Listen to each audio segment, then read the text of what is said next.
MCH series / COVID town hall. And sorry, because one of our panelists is having a little trouble getting in, so I am going to ask for one moment to deal with that. So we'll begin in another minute or two. See you soon.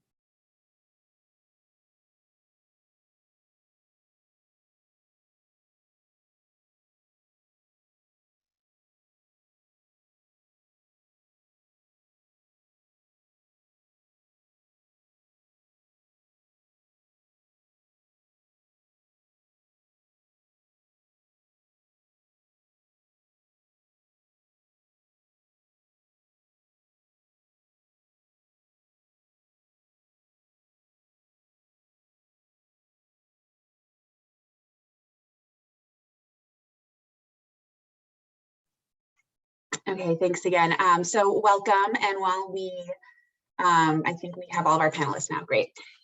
So welcome to our July call, hard to believe, here we are in July. Hope everyone has been staying cool. I know it seems like most parts of the country have had quite the heat wave, but now we just got a thunderstorm that should cool us down.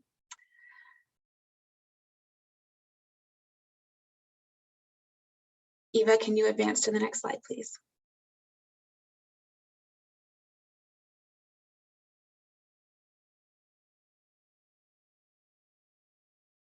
Great. So just a few housekeeping reminders, and today our usual Zoom host, Jess, is out, I believe, for jury duty. So Paige is the person you want to contact if you're having any technical difficulties. Her email is on this pbusenich@amchip.org.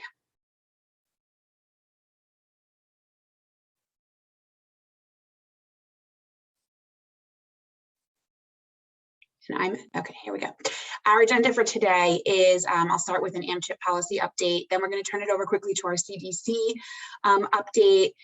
We are joined today by our colleague Jeffrey Coma at ATHSO, who's going to do a presentation on some of the public health workforce funding opportunities that are out there right now. And then we are really thrilled to be joined by Dr. Warren and the team at MCHB to speak more about other current funding opportunities. There are a lot, especially following the American Rescue Plan Act that was passed in March, and many of the deadlines are coming soon. So we want to make sure that you all are aware of some of the ones that may be most relevant, and some that may not be as obvious, or the usual places that our membership typically apply for grants, but are very relevant to your work. So we'll start with an appropriations update.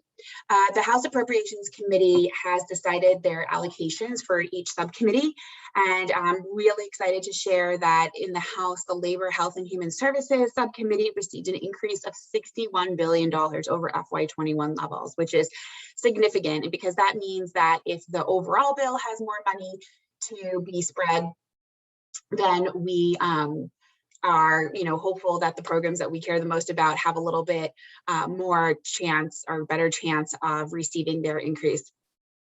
So we have the markups occurring over the course of the next month in the House. Labor, Health, and Human Services is supposed to be one of the later ones, and the Senate timing, while still unclear, I was just reading this morning actually that there are some Senate bills they may try to push through quicker, I guess ones that maybe are a little bit less controversial. And then their plan is to, start moving in July. But as we know, the pace of the Senate tends to be a little bit slower. So we'll see if they set up exact dates on the calendar for when those markups may occur. They haven't done their allocations yet, so they may sort of start by just doing recommendations about where a level should be, until they have their actual allocations for each separate subcommittee. I'm also really proud to share an update since the last time we met, that we do have a letter circulating in the Senate for senators to sign on in support of funding for maternal and child health programs. This is very similar to the letter that circulated in the House, and that got over 110 bipartisan members of the House who signed a letter of support for MCH appropriations, including Title V, Healthy Start, CDC Safe Motherhood and NICHD. So that is being led right now by Senator Tim Kaine, Democrat of Virginia, and Senator Roger Marshall, a Republican of Kansas. We're always really proud of the bipartisan support for these programs and that we were able to find new champions for this year. I think I skipped a slide. I want to go back.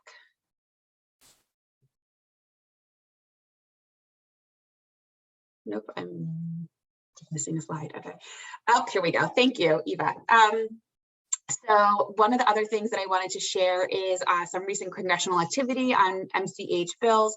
There is there's been a lot going on, and in the past month, we saw the Newborn Screen Save Lives Reauthorization Act pass the House on June 24th last week. So that moves on to the Senate now. And the House Energy and Commerce had 2 hearings recently that both included bills from the Black Maternal Health Momnibus as part of those. So one hearing was about public health data, and that included the Data to Save Moms Act, which authorizes funding for maternal mortality review committees to promote community representation and also do a review of maternal health data collection processes and quality measures. The other that was considered at that hearing is the Social Determinants for Moms Act, which invests in social determinants to improve maternal health outcomes and disparities in maternal health outcomes. And then on June 15th, they had held a hearing about vaccination, and one of the bills featured in that hearing was the Maternal Vaccinations Act, which is really to promote maternal vaccinations, not just COVID, but all maternal vaccinations that are recommended, particularly for pregnant women from communities with historically low vaccination rates. So once the committee holds a hearing on these bills, that usually means that they're gearing up to pass them out of the committee and move them forward. So that's really exciting. AMCHP is a really proud sponsor of every bill that is part of the Black Maternal Health Momnibus. And sometimes it's just easier for them to move piece by piece because they are referred to different committees of jurisdiction. We're excited for the movement. And then I see, so, okay, this slide got messed up. I'm gonna now turn it over to Wendy from the CDC for a quick update.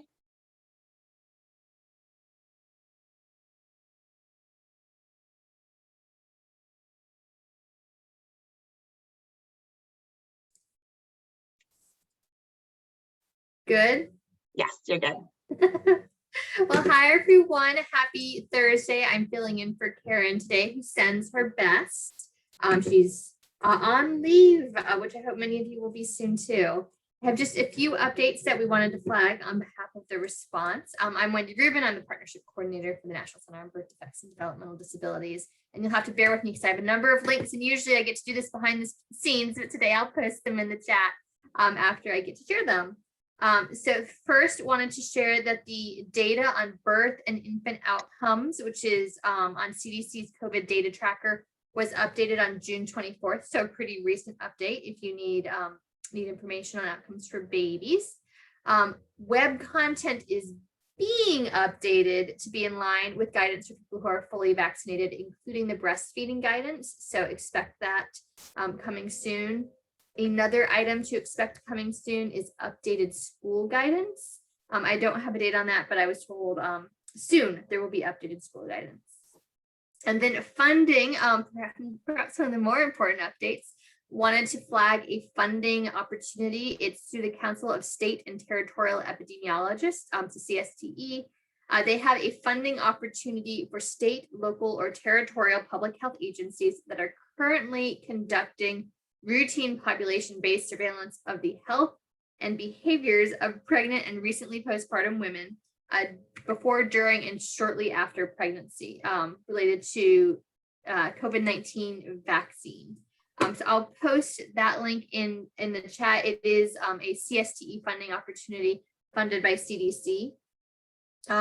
And then using my prerogative of being the speaker on the call, a non-COVID update, but just wanted to flag, which is that our center has just updated the disability and health state profiles. They've just come out this week. It now includes 2019 data. The fact sheets provide an overview of disability in each state, including the percentages and characteristics of adults with and without disabilities. So I'll post links for all of those in the chat, but wanted to say thank you to AMCHP for hosting these, and I hope everybody has a wonderful 4th of July weekend. And that's all from us, Amy.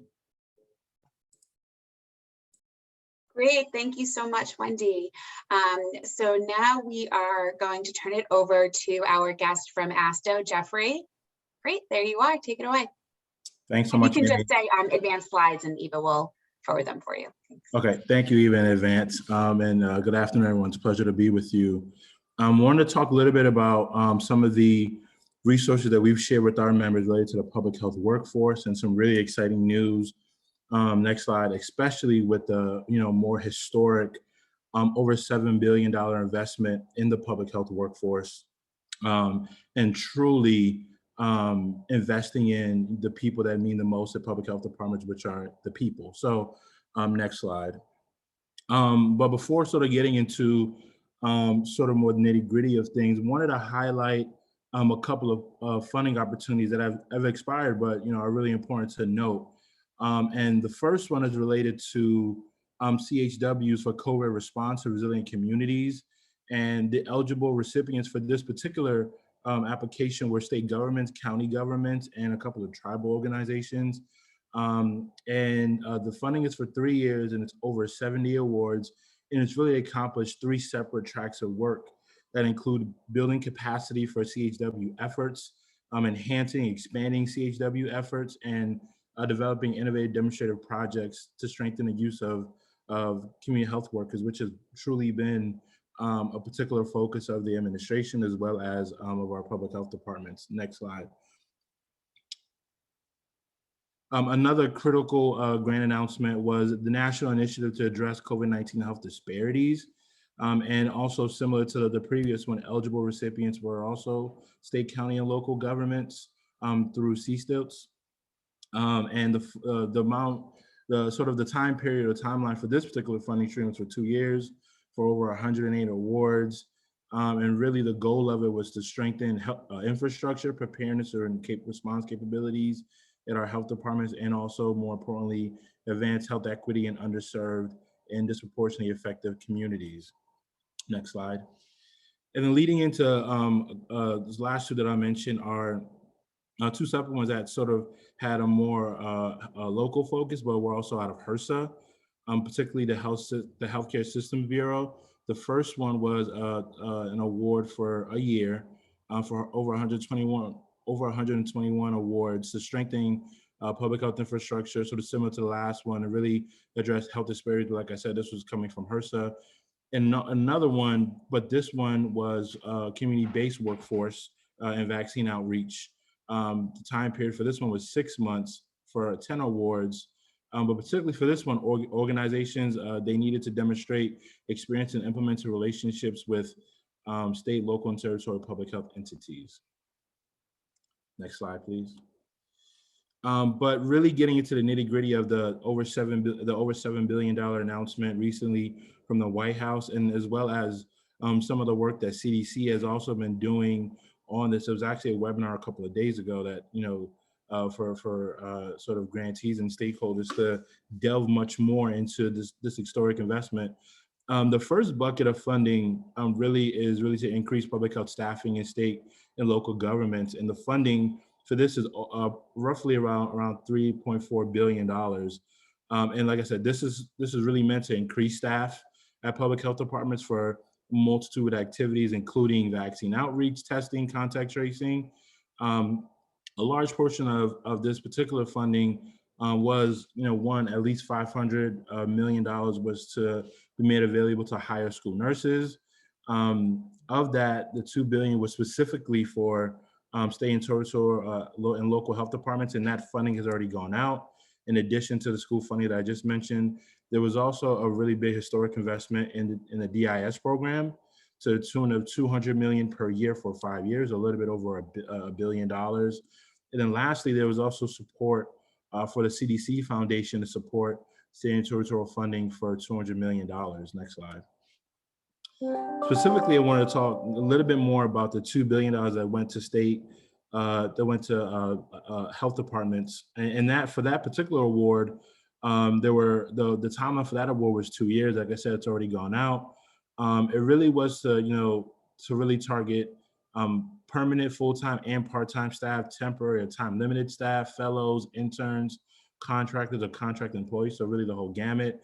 And some of the sort of activities that are allowable with this particular announcement were sort of the costs related to recruiting, hiring, and training individuals who may serve as professional staff, DIS staff, school nurses, program staff, admin staff, and other positions that the department would consider that they need to respond to the pandemic. Next slide. Another big bucket of this funding was a partnership between the CDC and AmeriCorps to launch the Public Health AmeriCorps. And the anticipated funding for this particular activity was $400 million. We know that the funding will be available for 5 years, and grants are supposed to be awarded in the fall of 2021. And the goal of this is to, as with all of them, is to build not only build a workforce, but build a diverse workforce with members in their own particular communities to serve across the country. So it really is the purpose of really having community members sort of serving as public health workers, but also being impactful in the communities that they live, but also to serve. Next slide. Next bucket is recruiting and training public health leaders. And this includes things such as expanding the EIS, expanding programs such as the Public Health Associates Program, the Undergraduate Public Health Scholars Program, and the Emerging Infectious Disease or RISE Fellowship. We expect the funding period to be announced shortly. There was also another critical element of this particular bucket was also, and you go to the next slide, was also an initiative they're calling the Public Health Informatics and Technology Workforce Development Program. And the award total for this particular program was $75 million over 4 years for up to 30 awards. And the goal of these funds will be to train individuals in informatics and technology to increase the number of public health professionals who can really focus with a focus on recruiting participants from minority serving institutions. And the eligible recipients are those minority serving institutions. And there's some caveats with institutions that are not minority serving, but there's a requirement that they partner with those institutions to be eligible for these funds. And we see this as really good in expanding our workforce, and also really tapping into HBCUs and Hispanic serving institutions, and et cetera. Next slide. Another critical element is building our lab workforce and capacity with estimated funding of $337 million. And the CDC will really use this to really expand the pipeline to really respond to future emergencies. We also wanted to highlight some other workforce and capacity opportunities that have been passed in previous supplemental bills, considering this is the most recent. So out of the 6 supplemental bills, there was also some funding provided the Coronavirus Response and Relief Supplemental Act to the tune of 19.11 billion. There was also some funding provided in the CARES Act, the Paycheck Protection Program Act, that could also be helpful in these with lab workforce opportunities. Next slide, please. And lastly, we're really excited about a $3 billion grant program for public health departments to permanently employ those that were hired during the response to public health departments. And we know that the funding period has been announced for this, but this program is just about $3 billion. And we know the CDC is currently working to convene stakeholders to help inform the design of the program, but this is one that our members are really excited about, in addition to just hiring staff, but also making sure that there's the capacity there to respond to future emergencies, and also other emergencies that are co-occurring. Next slide. We also thought it was really important to talk about some additional workforce opportunities that were in the American Rescue Plan. With some of the math that we've been doing and trying to track a lot of the funding in the American Rescue Plan, we estimate that there's likely just about $37 billion that remains unallocated that can be used for a host of activities, including workforce. There was also $1.75 billion that was for genomic sequencing explicitly, but it also lists workforce as an allowable activity under that bucket, and 240 million of that has already been distributed through ELC, and the length of that funding is 3 years. There was also $500 million provided for data modernization activities. That also includes a workforce component. And as you can imagine, there's also the expansion of workforce through a host of other programs, including the National Health Service Corps. So these are things that we've been briefing our members on, state and territorial health officials, to ensure that they're aware of the multiple funding streams. We're also aware that the CDC is working on a document that will serve as a crosswalk document to really provide additional information on how states can, what we would call blend and braid the funds together for a multitude of activities that would make it better for them. One of the big concerns we heard from our members is how do we begin to do that, considering the multiple funding streams, and this is only specific to workforce. So I'll stop there. Happy to answer any questions that you may have.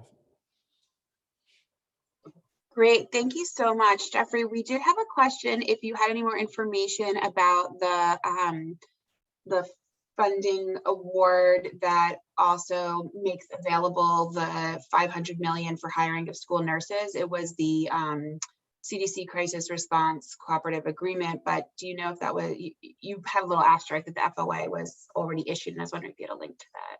Yep, I'll put that in the chat. Awesome, thank you so much.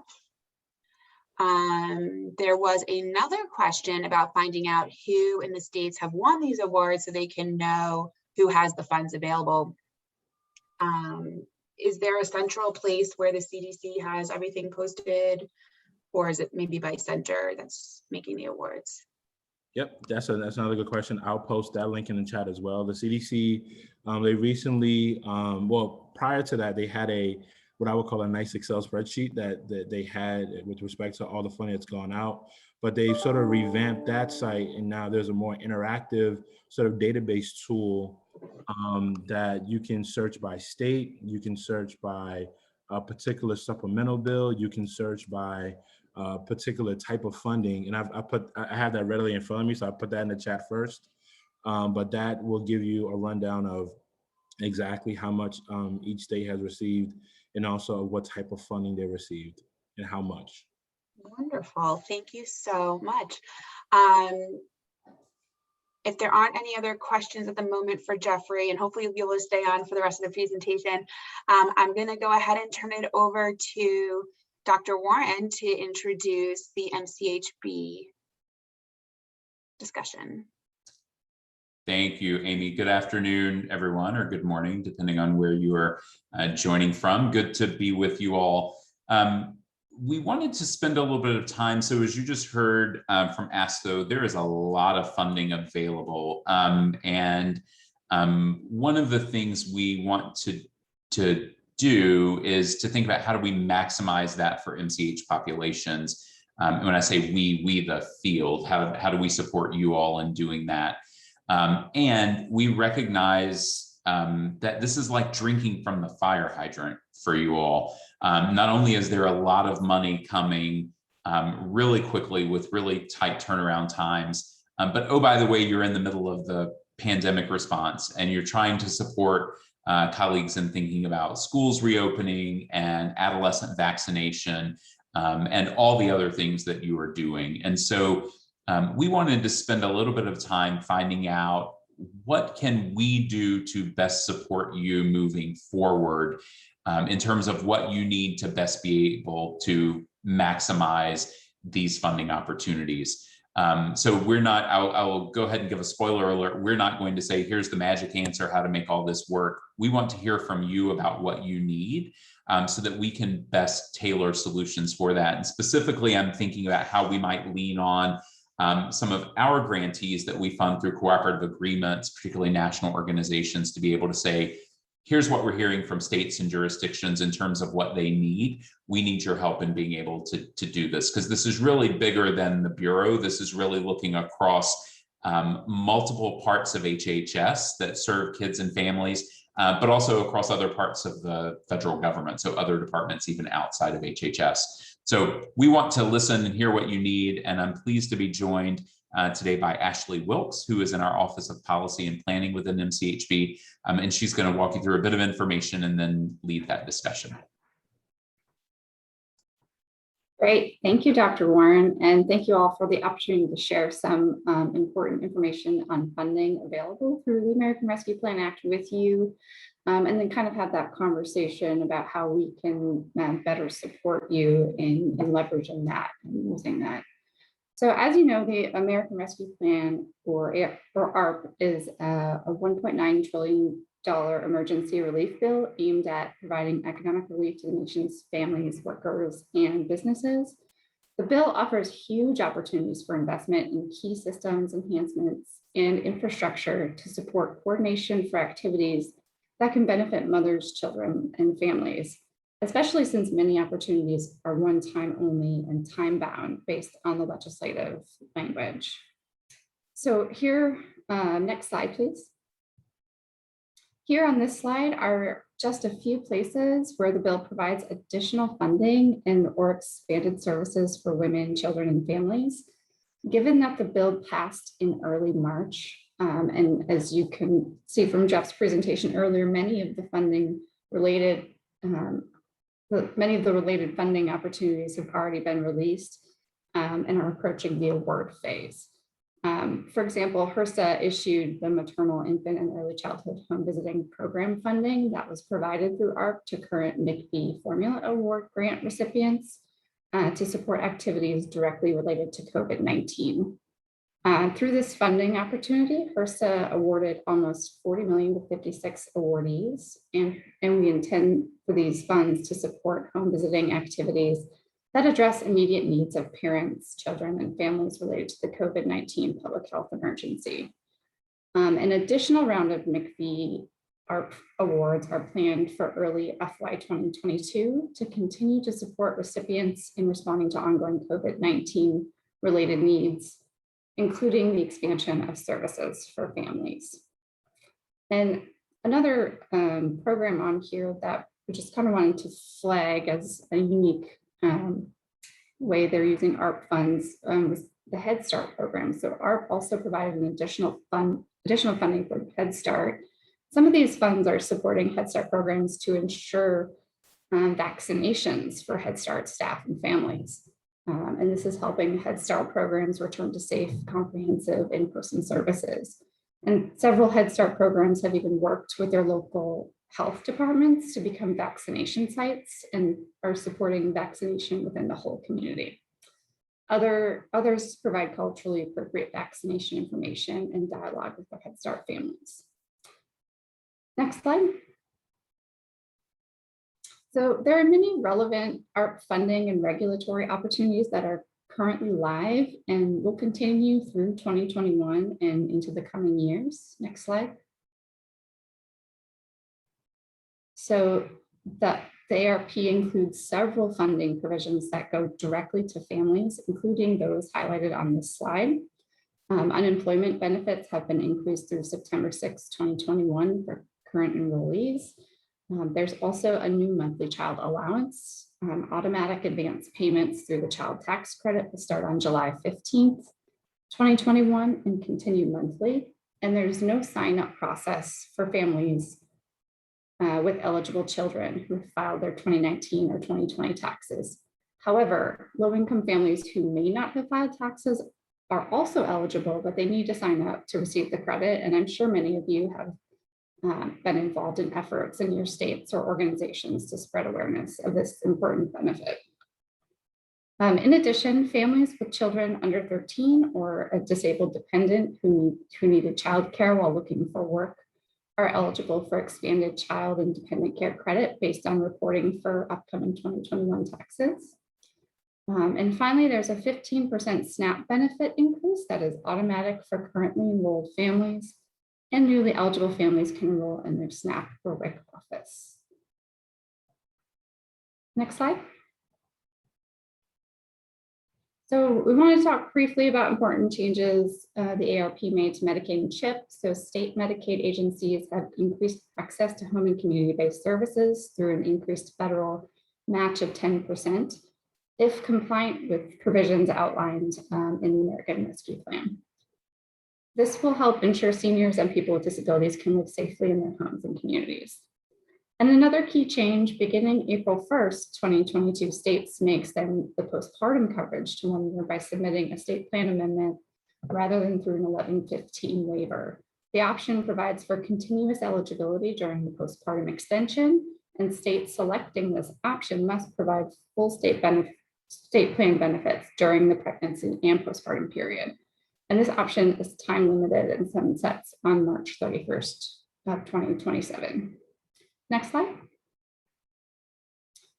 So as you can see, there are many ongoing ARP funding opportunities and many places for Title V and MCH organizations to partner and engage to leverage these critical funds.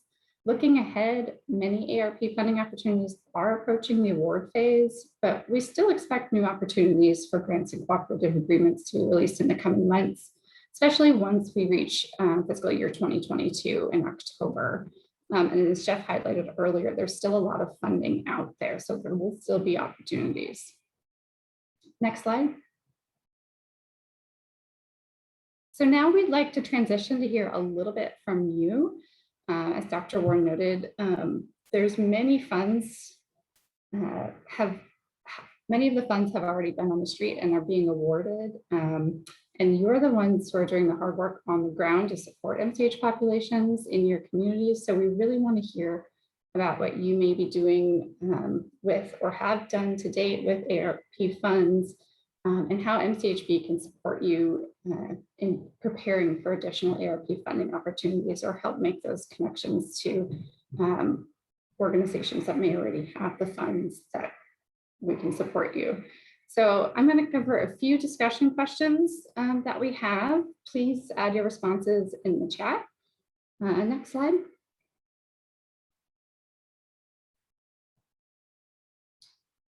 Okay, so what ARP funded activities is your state using to advance MCH? How have ARP funding opportunities facilitated collaboration with state and local partners? And are there ways that MCHB can be helpful in further advancing these opportunities? So you all are the experts in your states on this, so please share in the chat if you received some ARP funding or are partnering with those who have received ARP funding. You know, as earlier in the slide earlier, there's a lot of MCH related funding out there. We want to hear how you're working with that, and also what ways we can support you better.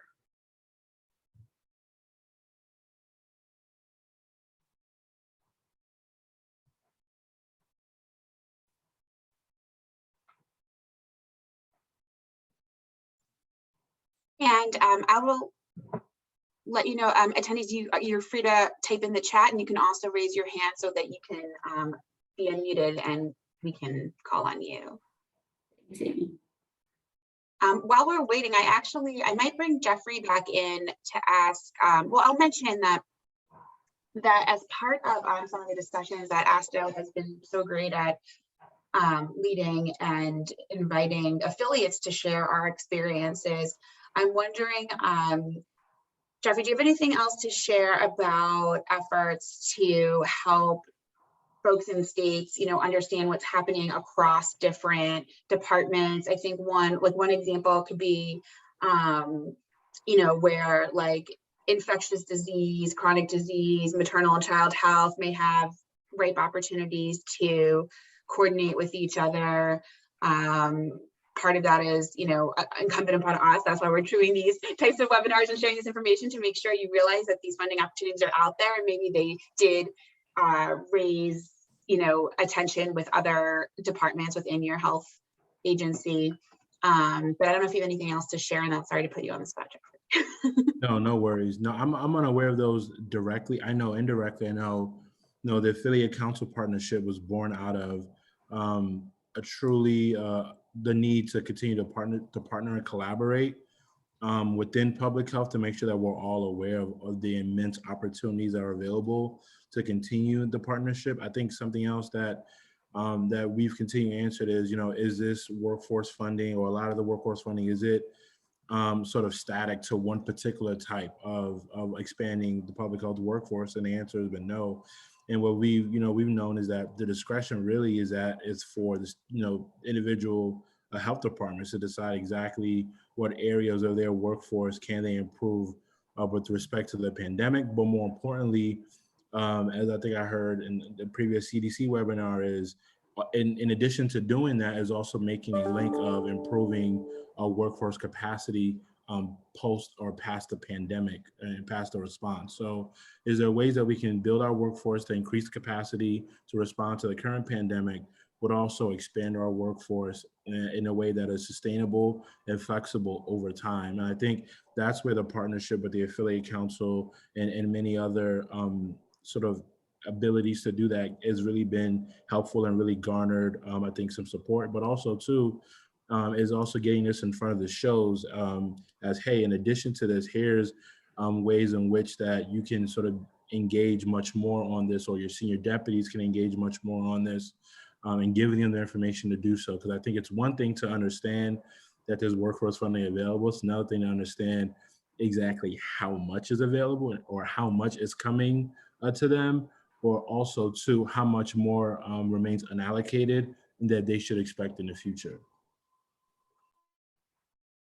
Thank you. And we do have a comment in the chat that says, it would be great if MCHB could provide a periodic summary of ways state Title V programs are engaged in ARP-funded activities and ways Title V funding has been used to leverage that funding, respond to MCH needs emerging due to the COVID-19 pandemic, and support, strengthen the public health workforce to respond to the MCH needs of the future.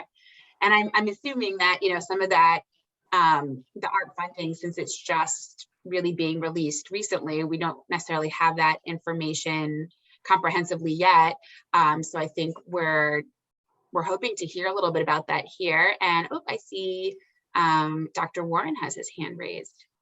You don't have to raise your hand, Dr. Warren, just jump in, you know that. Try to play by the rules. Just a question, and I think it ties into what Martha said. One of the things, having been in a state health department, you sort of know your usual funding sources. So HRSA and CDC, for example, are places where you might normally get funding.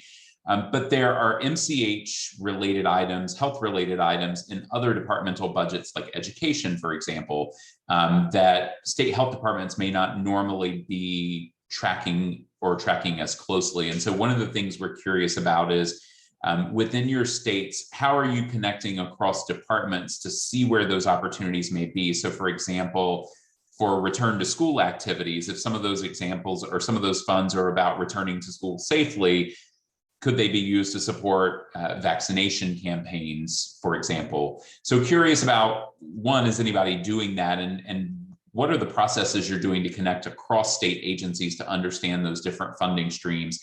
And related to what Ashley said, then are there things that you need from us as federal agencies, but also with our national organization partners to be able to support that work?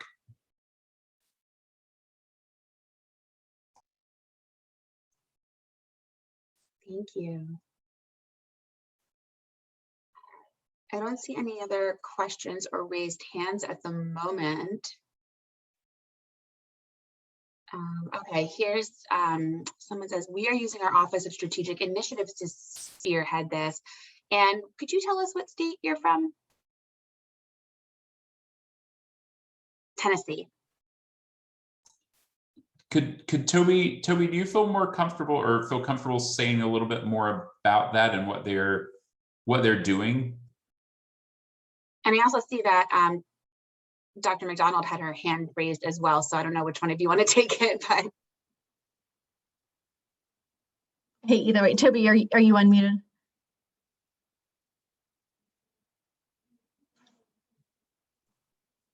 Okay, I'm happy to take it.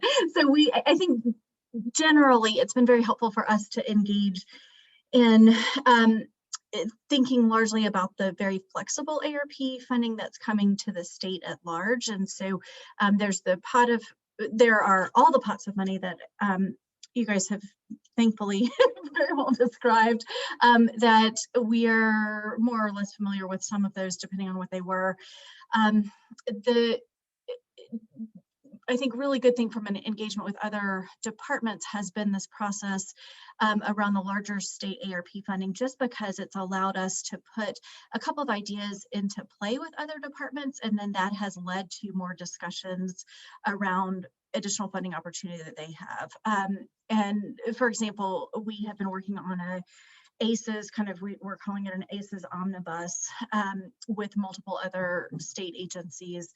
I don't know if it's going to be funded or not, if it's going to be, a state funded initiative, but in that process of developing a proposal, multiple other conversations had to happen with other sectors, which then led to, for example, how might we go about finding additional startup funding for things like school-based health clinics, and Department of Education was able to weigh in on additional funding that they have, and kind of working out the mechanics of what might be the best funding for those kinds of initiatives, as they certainly relate to ACEs in this broader context. So I think that's just been one means of facilitating a larger conversation around MCH priority areas.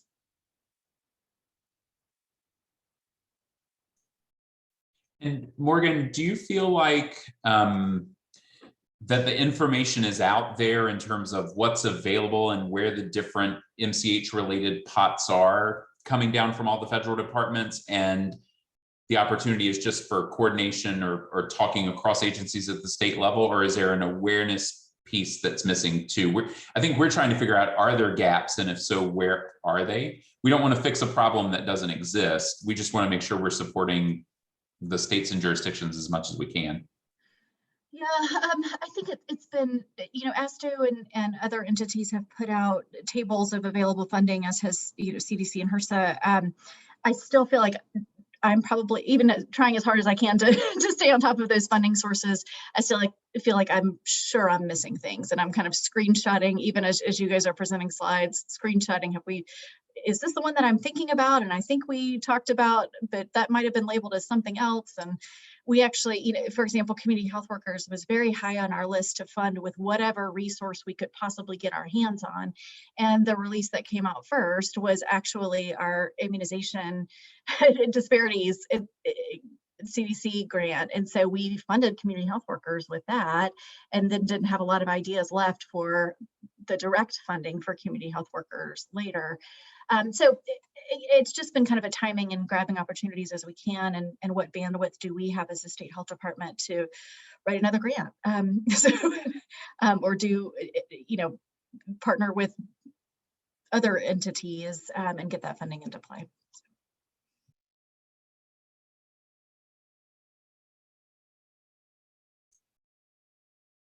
And I see there's another note from Martha about the importance of the Medicaid and Title V relationship, but that varies across state lines, but really can be a nice foundation for this. But what I'm seeing in the comment also is a request for stronger federal linkages and required state partnerships between Title V and Medicaid. I'm reading between the lines a little bit, Martha, but it sounds like to sort of force that relationship or reinforce it where it doesn't exist. Is there anything you want to add or say on that?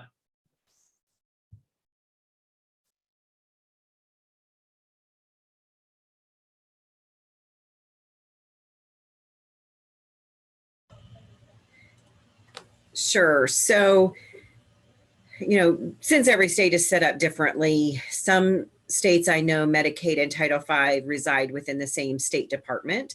And in other states like Missouri, they are not in the same state department, and they function in relative silos in relation to each other. And even though we have MOUs, many times it's just not natural for the partnership, the true collaboration to naturally occur. And I think if there were more federal, requirements coming down, like you said, to force and reinforce, whether it be just strictly to Title V and Medicaid, but then when I think about all of this new funding coming in, where some of that funding is coming to the Department of Health, some of it is going to our Department of Social Services, where Medicaid resides, and we don't always know what funding is going where and what the plan is for using that funding. And so if there were some more forced, if you will, required collaborations on the use of funding and services being provided for maternal child health, I think that would force us to create those partnerships in a more meaningful way that maybe just hasn't been able to happen for a variety of reasons in some states. Does that help?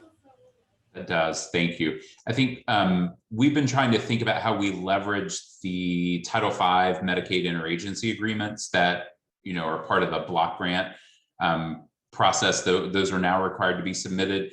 But if you've seen one, you've seen one. They're very different from state to state, and in terms of how up to date they are, how comprehensive they are. And so we did some work last year. This was right before the start of the pandemic, so some of the follow-up has been a bit delayed. But to look at some that are really sort of exemplary and see what we can learn from that. We've also continued the dialogue with Medicaid about how we can strengthen some of that, because one of the things we heard from that session was Title V knows we need to do this. And so the state Title V folks are often saying, hey, we have to do this agreement. And in some cases, the Medicaid folks have never heard of it, aren't aware of it, may not feel as compelled to do it. And so one of the things we heard was if Medicaid could also help put some pressure on state Medicaid agencies that would go along with what we're providing for Title V, that may help. So we're exploring that as well. And I think that will be very helpful. What we are finding here in Missouri is exactly what you said. And then with regards to Medicaid's understanding of that MOU, as well as what Title V is and does, they understand that with regards to certain aspects of meeting the needs of children and youth with special healthcare needs, but they don't necessarily understand the broader picture, nor do they necessarily understand the role of Title V, not just being a state action plan, but being that broader maternal child health strategist for the state to really push health indicators, forward and towards improvement, and have that broader vision. Absolutely. No, we'd love to think about how we can support you all to be. I think in some states, those partnerships allow that, and in some there's still opportunity. So thank you. I also note one of the earlier questions, and Martha, this may have been your comment, or I can't remember if it was yours or someone else's, but wanting to hear from the Bureau on ways that state Title V programs are engaged in these activities. So I'm sort of hearing about bright spots and how we might sort of hold up bright spots where people are doing this across the country. So I think if folks have got examples of those, if you could put them in the chat, or feel free to share them with Ashley. Ashley, I don't know if your contact information is on an upcoming slide, maybe. If not, we can put it in the chat. But are there other ways or other ideas that you all have for us getting that information out? We're trying to be sensitive to recognizing you all are doing amazing work of keeping your heads above the water. For folks, you may have seen the MMWR that came out today. We know the stress that public health folks are under across the country at the state and local levels. So we're trying not to add to that and think about ways we can support all of you in this work. So we'd love your ideas. And Ashley just put her email in. If you feel free to chat in bright spots, or you can email them to her and we can think about how we can elevate them, but open to your other ideas.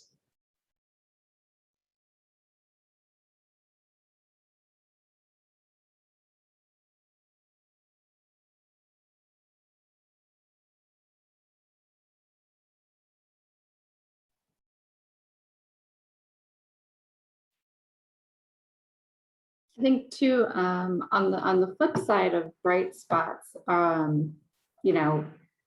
to Dr. Warren's point about drinking from a fire hose, and there's a lot out there.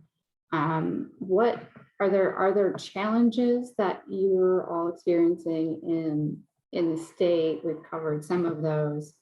but others that MCHB OTA partners could assist with in understanding art funding or helping facilitate these connections, like through like the Medicaid and interagency agreements and that type of thing. Any other challenges? Well, I'll take us back to bright spots for a moment. I see Karen from Massachusetts has added that they have had the development of a vaccine equity initiative that has developed community liaisons between the department and communities, and it's a system that they hope to employ for many other initiatives. That sounds great, Karen. Thanks for sharing that. And if you have any information that you can share either in the chat or that we could send out about how this program is working, that would be really helpful. Marilyn asks, how can we increase capacity in MCHB? Hey, Marilyn, it's always good to hear from you. Can you say a little bit more about are you talking about FTE capacity or skill sets, or can you say a little bit more about that? Yeah, I mean, I think, can you hear me? We can. I think, when you look for epidemiologists, you always see a lot of infectious disease EPIs, and there's the EIS program and a real concerted effort at CDC to develop that kind of sort of infrastructure.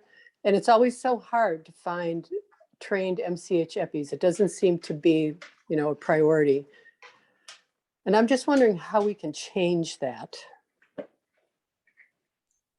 Thank you. So I certainly would love to continue that conversation. One thing that immediately comes to mind, a number of states, and I don't quote me to this exactly, it's like 13 or so states, I think, have MCH EPI assignees, which is a partnership between the state and CDC.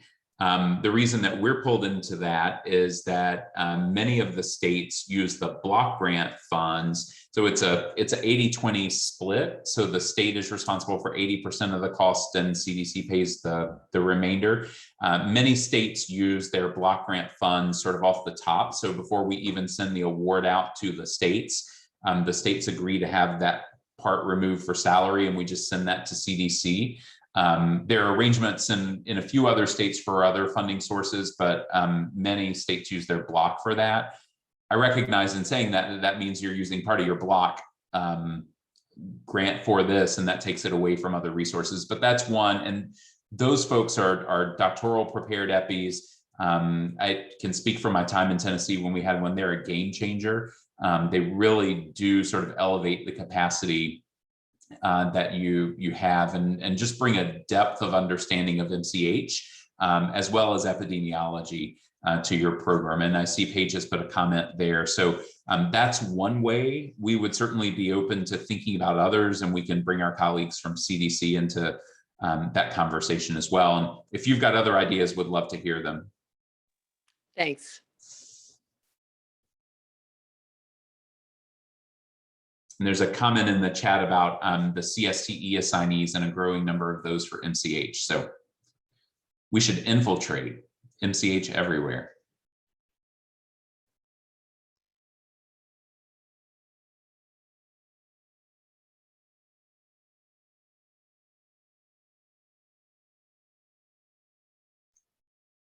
And I don't know if anybody from AMCHP might want to jump in about the GSEP program. I was just thinking about that. Yeah, is Mara on the line today, or I don't think she's on. I'm trying to think which other staffers might be able to talk more about it. If not, maybe we can follow up with some information around that. Yeah, I can, because I know we have our current cohort are already assigned, but I'll throw in the chat just a little bit information about the program, which we're really excited to be working on again, and glad that it's back. But yeah, it's a program that is funded by HRSA that AMCHP is managing to place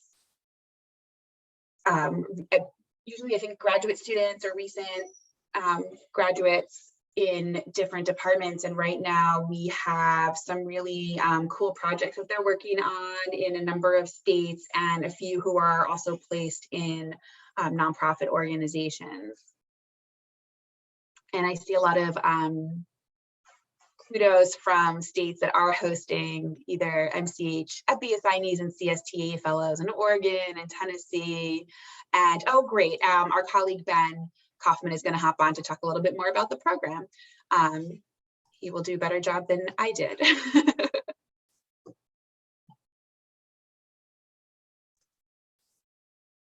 While we're waiting for Ben, the other thing I would put a plug in for is SSDI, so the State Systems Development Initiative grants. Many states use that to support core MCH capacity. We are always willing to hear ways that you think we could strengthen that program. So Marilyn or others who have that idea, please feel free to share that as well.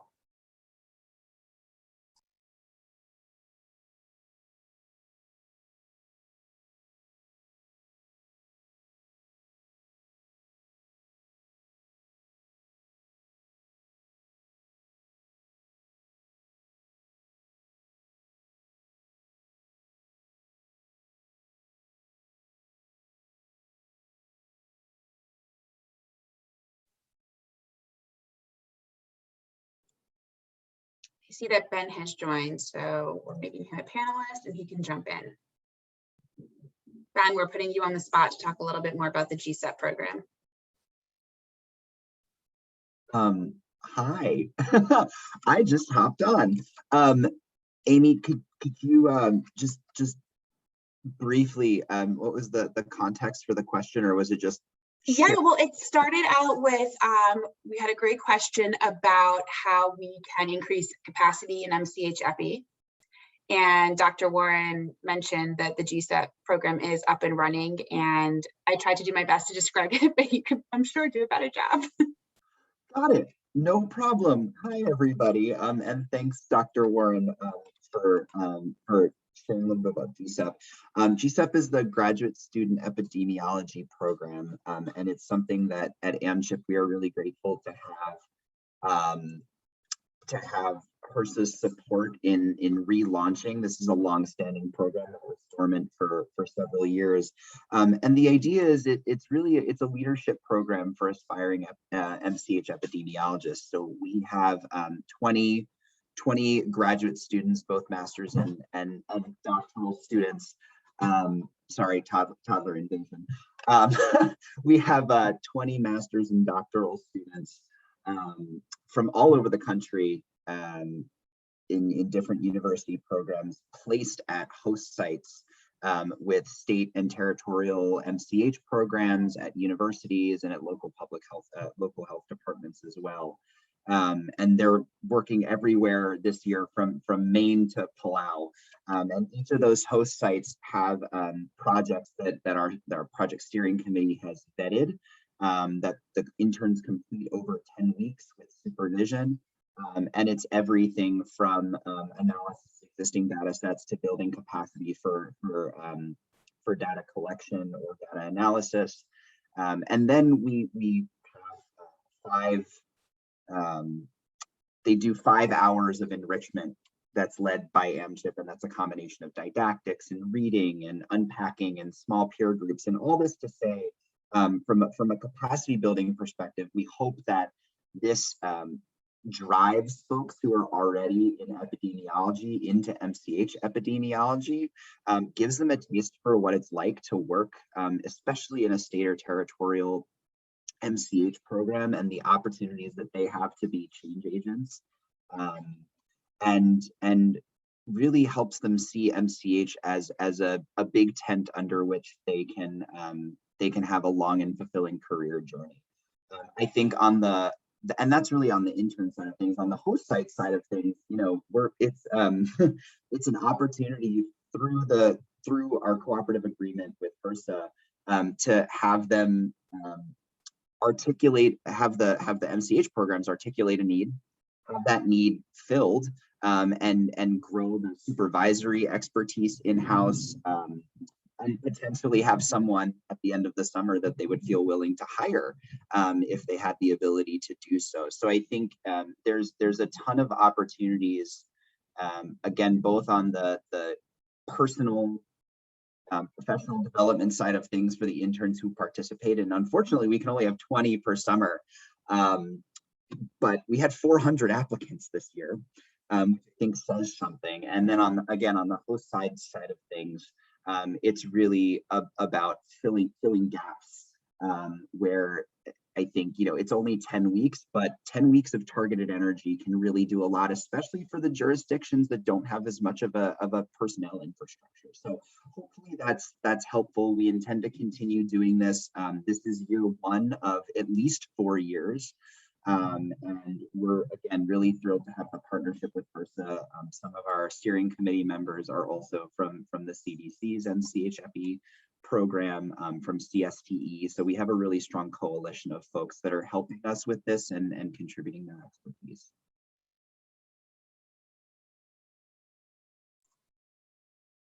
Thanks, Ben. And just sharing a comment that participation in GSEP back in 2009 was a catalyst to my state public health career. That's from Krishona Lee. And I'm sure, I don't know what state you're from, but if you want to share with us. Thank you for sharing that. She's now a Euro rock star. She was in a state and we were able to sweep her up. Oh, there you go. She's part of our regional staff. Alabama. She started in Alabama. Awesome. Region 4, I'm just saying. So,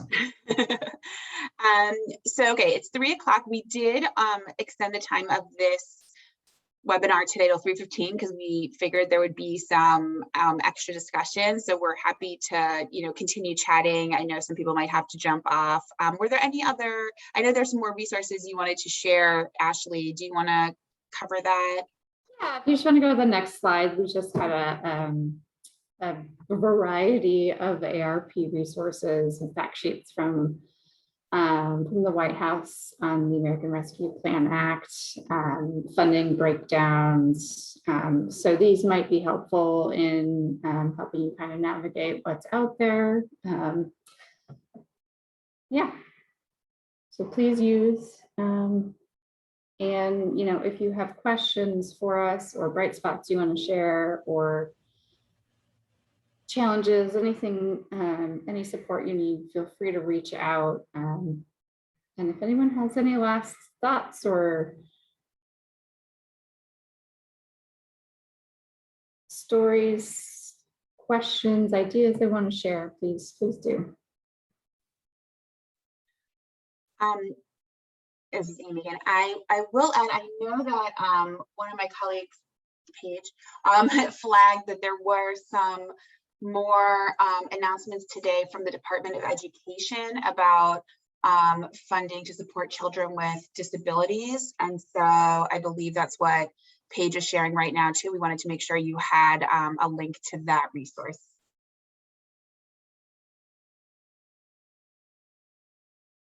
And it looks like it's from the Department of Education's Office of Special Education Programs. Thanks for sharing, Amy. I hadn't seen that yet.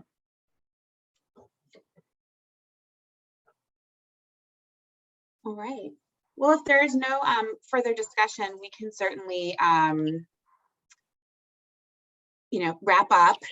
And thank you so much, Dr. Warren, Ashley, everyone at the Bureau for making sure that we were able to really delve into some of these opportunities and think about what are other ways that our Title V programs can make use of opportunities to, whether it's add to their workforce through the various EPI placement programs that we discussed, or just, taking a look and knowing to be sure to be in touch with the folks in your health department who may be the ones who are managing some of the crisis response cooperative agreements.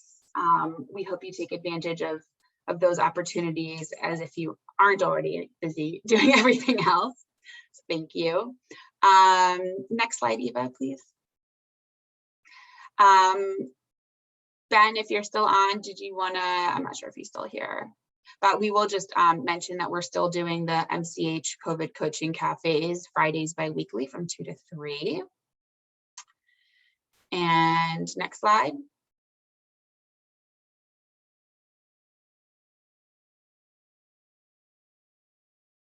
Save the date. Our next update will be on August 5th. You might have registered already when you registered for today's event, but I'm really excited to share that we will be having guests joining us to talk a little bit more about CAPTA reauthorization. There's really a big emphasis this year on the public health perspective and prevention as part of CAPTA reauthorization. That's the Child Abuse Prevention and Treatment Act, I believe is the acronym. And so we hope you'll be able to join us and find out more opportunities for more of that cross-agency collaboration. I see there's a question about finding more information on the coaching cafes. I will quickly post that as well. But thank you again for joining us.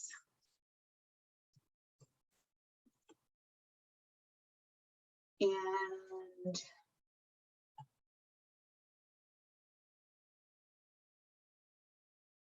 if there's another AMCHP staff who has the link more readily available for the coaching cafes, feel free. If not, I'm searching for it. Not sure if there's a link on the slide though, but thank you for posting that.